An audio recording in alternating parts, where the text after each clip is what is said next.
So the Democrats have moved South Carolina before New Hampshire and Iowa on their presidential primary calendar. And as a former New Hampshire political activist, how do I feel about that? I support it. Let's talk about it in today's video.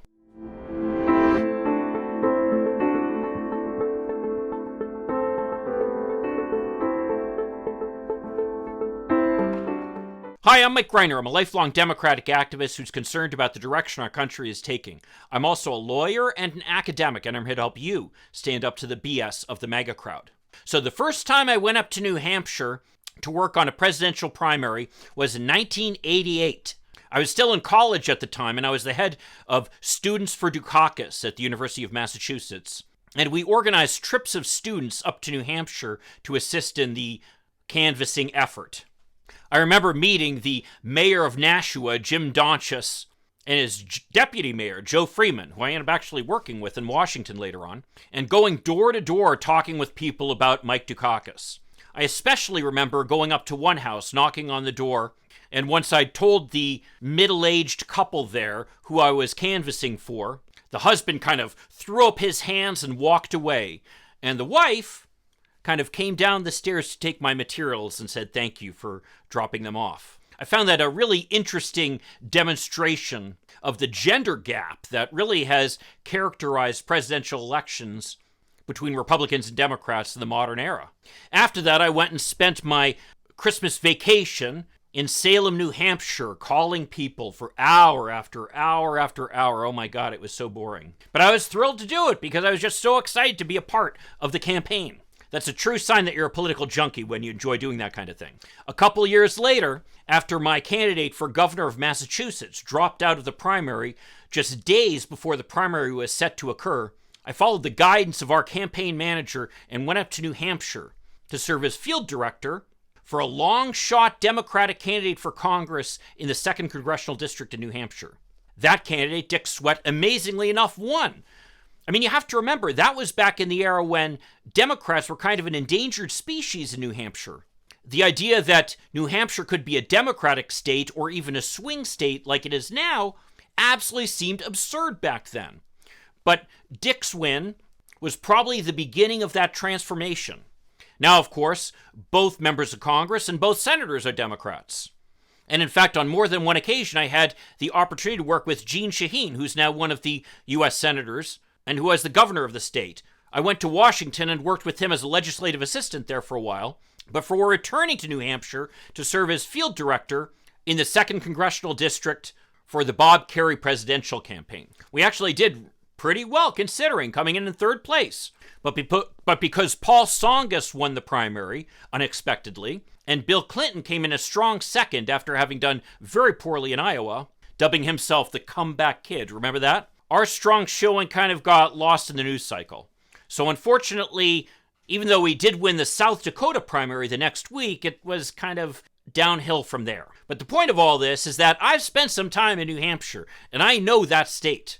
And as someone who has also worked in a number of other states, including Massachusetts, Colorado, and my home state of Michigan now, New Hampshire does not represent America the way these other states do. New Hampshire is almost uniformly white, with a strong population of essentially Massachusetts transplants living in the southern part of the state, with crusty old Republicans living in the northern part. This is not a state that is representative of the diversity of America. What's more is those Massachusetts Democrats living in the southern part of the state tend to be higher educated, more white, and more liberal than the average voter across the country. In other words, if we're using this as a proving ground to see if someone is a credible national candidate, probably not a very good representative sample.